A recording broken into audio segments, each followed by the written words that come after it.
la légitimité pour parler de tous les thèmes et en priorité celui de la sécurité qui est une priorité pour les Français.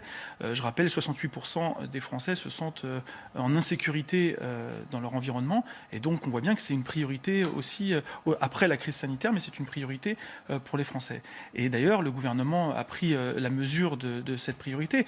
Sur 3 ans, on aura 1 milliard d'euros supplémentaires pour les forces de l'ordre, un plan de 900 millions de rénovation aussi des commissariats qui ont été laissés à l'abandon depuis des dizaines d'années, des véhicules supplémentaires, rien que cette année où on est à 2300 véhicules supplémentaires, une revalorisation aussi des salaires des forces de l'ordre. Tout ça, ça fait partie aussi d'un ensemble et je pense par contre qu'il y a une question aussi de réaffirmation de l'autorité de la police, parce qu'on voit bien que la police est de moins en moins respectée par une frange de la population, et c'est ça qu'il faut aussi réaffirmer. L'autorité de l'État, ça passe aussi par un respect de la police. Mais moi, je ne peux pas laisser dire qu'aujourd'hui, le gouvernement ne fait rien. On est sur un recrutement de 10 000 policiers lorsque la droite, qui aujourd'hui critique beaucoup et court derrière le Front National, la droite en avait supprimé 13 000.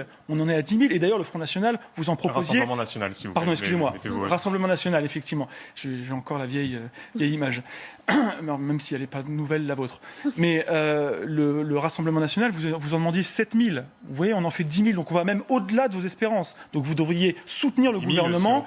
Vous devriez soutenir le gouvernement sur ces mesures de recrutement pour faire en sorte que l'autorité que la sécurité pour les citoyens soit rétablie. Alors, il y a les mots